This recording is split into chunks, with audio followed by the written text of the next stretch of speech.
Dolphin fans, how we doing? So we got the Bears. Let's just start this right off the bat. I'm gonna go with 33-16 Miami. That's probably different than whatever it is that I said in the preview video and what I said in my article. But I can't remember what I said. I said we were gonna win. So whatever score I said then or today, one of those two scores. Maybe I said 21-16. I think I've picked Chicago both times for 16. Close enough. All right, close enough. Sunday morning. All right, so what do we got today? Trap game. And it's not like the Bears are terrible. Right, with two non-conference road games in a row, you're 5-3. You're starting to feel a little bit okay about yourself a little bit. This used to be halfway through the season. Now it's not so much anymore. You want to get this sucker to 6-3 so that you can start, seeing a little bit of distance between you and 500, right? A loss here gets you back to 5-4, and then you're going, oh crap, we could be 500 after 10 games. You want to get that energy outside of the building. We should feast. Our defense should feast against this offense and Fields today. That should not be an issue. I'd like to see us get the running game going a little bit. The injury situation doesn't look too bad. Austin Jackson, doubtful, I think it was, that I saw. And Armstead is questionable. He's got another injury, and this guy can never stay healthy. I want to win the game. If we need him, let's play him. But to be honest with you, if we could get through and get the top wild card spot and just put Armstead in bubble wrap until the playoffs, because maybe if we could get him bubble wrap to the playoffs, maybe he could play 3 games in a row without getting injured, and that might get us somewhere. But be careful, Dolphin fans. And look, this could very well go like the last game did, where the first quarter especially, looks like, what are we doing, right? I don't necessarily have great faith that this team is going to come out on fire. It's a home game for the Bears. They're going to be wanting to win the game. I think in the end we take this. We have to win this game. You can't lose this game, right? You've got the interdivisional play going on so much now with last week and this week. So nothing good is going to happen between the Bills and the Jets today. Somebody's going to win. I mean, I guess technically we could have a tie, but that might be worse than just somebody winning. I've picked the Bills. I can't believe I'm saying this, but I'm wearing a Jason Taylor jersey, so I can kind of be pro-Jet too a little bit there, right? Don't forget what JT did. But I know it was Jimmy Johnson that did it, but don't forget. But anyway, I wouldn't mind the Jets winning that game.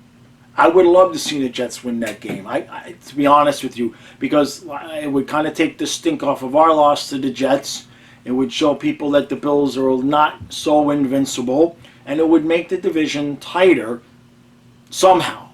You see my point? So, yeah, I mean, if we have any hopes of winning the division, the Bills are going to have to lose a game that they really probably shouldn't. So why not today?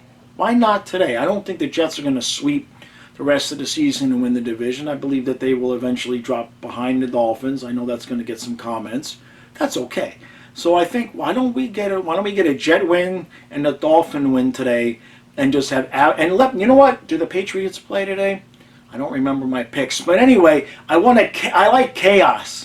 I'm a fan of chaos. It's good for views, and it makes for fun entertainment because people get such strong opinions about things that are so clearly everybody's almost equal in this league. There's so much parity, right? I mean, you've got the Bills, and I mean, do you really believe in the Eagles? Come on. I know they're 8-0, but come on.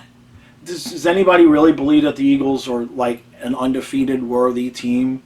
Who did they play last week? Okay, you see what I'm saying? Who are they playing next week? I think they played University of Miami last week. I think this week is New Mexico State. And I'm pretty sure they're playing the San Jose girls soccer team in week 12. I think that's what I saw. So really, I don't believe in any of these teams with the exception of Buffalo. I think if Buffalo plays to the best of their ability, they probably win the Super Bowl. But past that, there's no sense in fighting and arguing about it. Everybody's kind of meh, right? So let's get to 6-3 meh and have some fun here, Dolphin fans.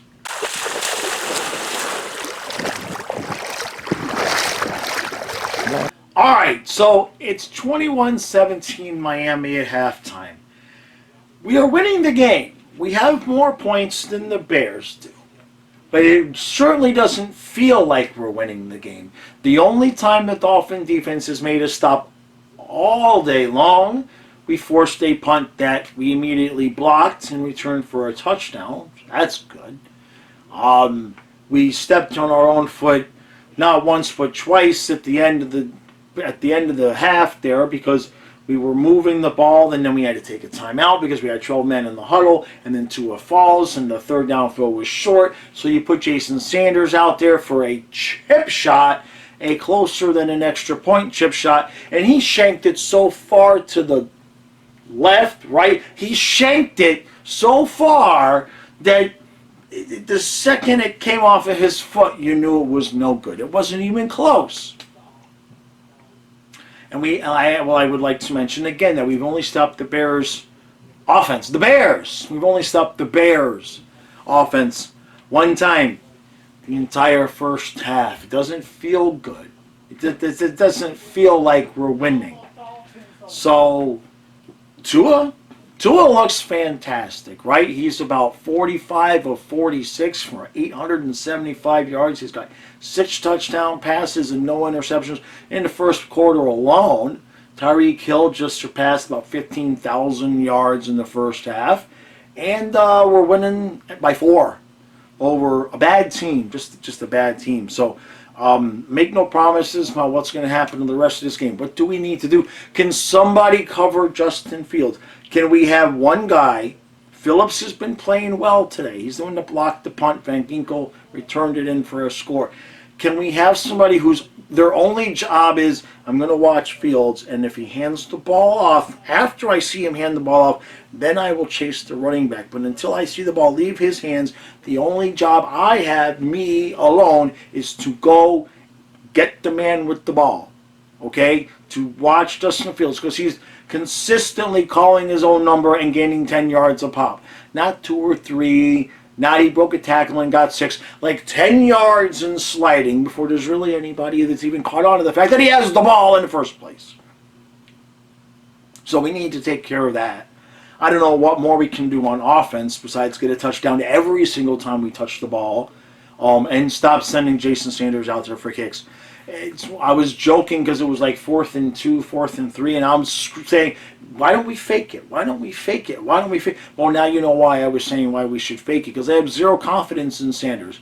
I have less than zero confidence. I would rather fake the field goal from a chip shot than give him another opportunity to ruin this team's confidence going into the locker room. Damn it. We do get the ball to start the second half, so that's okay. All right, we've got a lead.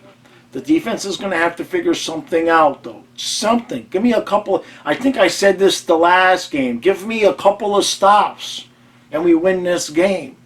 That's it. The offense is going to do its thing. I have full confidence that if we need a score at the end of the game, the offense can get it. But this defense, now, let's be honest. I mean, Trill Williams, Nick Needham, Byron Jones, Brandon Jones. There's 4 right there. There's 4 guys right there that are 4 your better secondary players that are not available. And I don't know what's going on with Eric Rowe. I saw him on the injury report as questionable, so I don't know what that deal is. So we're out there with Caterco, who me, my Uncle Gene, my uncle's brother, and a couple of cats around the neighborhood. That's literally what we're playing with in the secondary. So I do have some empathy and sympathy for those guys. We are not playing with the full deck, and it looks like it. So Chubb had one nice play getting somebody behind the line of scrimmage, and their jersey disintegrated, which was interesting to see. He was in on an almost before Fields escaped and got a first down. And other than that, if we continue to play defensively the way we did in the first half, we're going to lose to the Bears. So we'll see how this goes the rest of the game. But I'm a little queasy, no lie.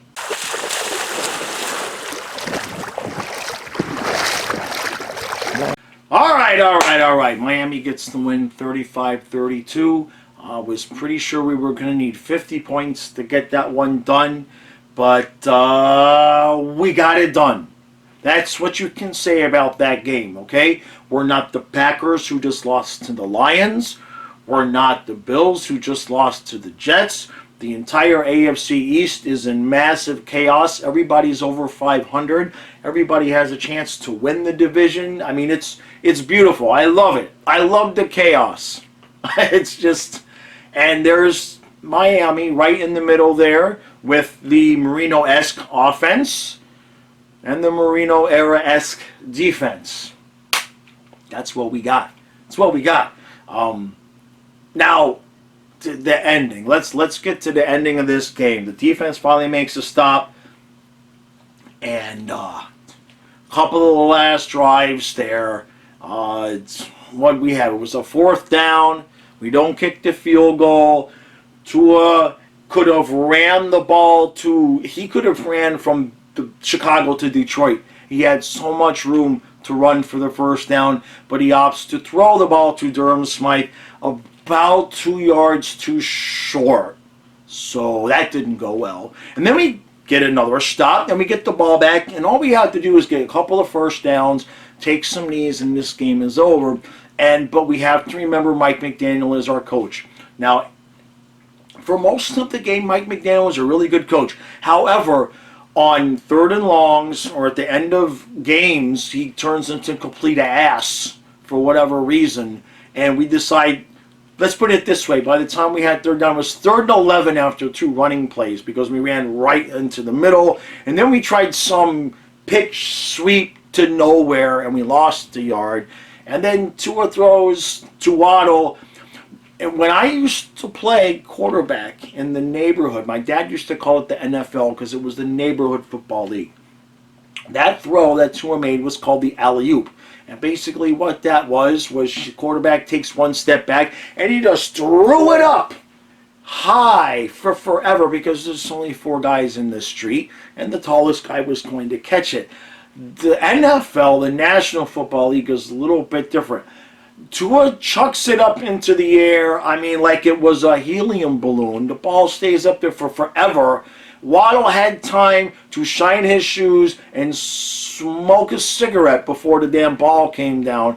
And by that time, the defender had gotten himself into a really nice position to be able to not look at the ball, but still block the ball from being caught by Waddle. And we had to punt the ball again there and depend on the defense again to make a stop, which technically they made a stop, but let's also talk about a couple of things. First of all, the Lions had a guy wide open on 4th down to end the game there. He just dropped the ball.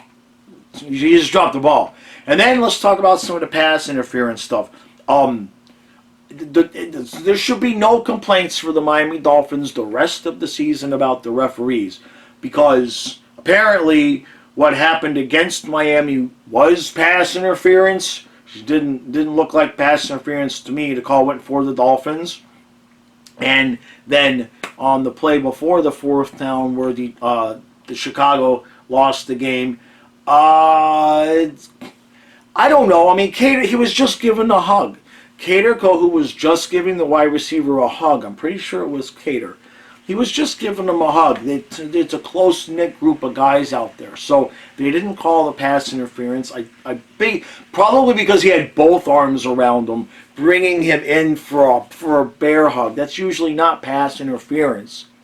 So any Bears fans that watch this video, as a Dolphin fan, I have your back on that one. Had that call been reversed, I would have had an apoplectic fit that they didn't call pass interference. And they didn't. And Miami won. And, okay, Miami's the better team. But the way we mismanaged and mishandled and got lucky at the end of the game there, it wouldn't have surprised any of us if we lost. So now what do we have? We have 6-2 Buffalo. You have 6-3 Jets. You have the 6-3 Dolphins and the 5-4 Patriots. The entire division might just make the playoffs, which is going to make that game, not just the Jets, not just the Bills game, but the Jets game. It's going to make that game significantly important because, seeding is going to mean a lot, right? The AFC East could have all 3 wildcard teams. It could happen here. So then, who do you want to play? right? You want to play Kansas City, and you can't count the Jets. You can't count anybody out of the division right now. Buffalo just lost to the Jets, and something happened to Allen's arm there. He don't look good. He looks like he might be hurt. So anything could happen. The Jets could win this division. The Jets could get the top seed in the AFC. I'm going to rewind that. I want you to hear what I'm saying, because it's actually feasibly possible, realistically possible, that the New York Jets could get the top seed in the AFC. Not the AFC East. Say it again. The New York Jets have a legitimate chance to get the top seed in the AFC. So there's nothing to do but watch the games and have fun, because you can't expect anything whatsoever. There's nothing to expect. Anybody can beat anybody, because the NFL wanted parity, and this is what they got. This is what they got. It makes for fun games sometimes. It does make for things like missed calls and bad calls and missed opportunities. It makes those things stand out more, right? And I would love to be sitting here telling you that the Dolphin defense made a stand, but the dude dropped the fourth down pass. It was right in his hands. He was wide open. It would have been a first down. And he dropped the ball. And the Dolphins won, so we'll take it. And that's a wrap on this video. All right. Appreciate all the support. And we had fun on the stream. Not a whole lot of people there on the stream. If you're catching these recaps and feel like popping in next week, Colin and I do a full game stream. We were checking in with Tom Grossi's stream every once in a while, looking at his stream, looking at our stream. At one point, we had some fun with it, because Tom Grossi had 9.3 thousand people, and we had 9. So it was almost the same, right? It was very similar. The numbers looked the same. It was just a little different. Oh, man. All right, so the Dolphins are 6-3. And the entire AFC is in chaos. It's beautiful. What do we have? 7 games left? 8? 6, 3, 9, 8. There's 8 games left. There's still 8 games left. 17 games is a grind. Anything could happen. Literally, and we could be sitting here in 6 weeks and the Patriots could be in the top of the division. It could happen. Patriots play the Jets next week, I'm pretty sure. You see what I'm saying? If the Patriots beat the Jets next week, 6-4, 6-4... It's going to be a wild ride to the end, man. So order extra heart medication, extra coffee, and go to Publix, stock up on some extra fish food and barbecue wings. We're going to need it. It's going to be a long year. All right. Appreciate all the support. I'll see you guys again tomorrow.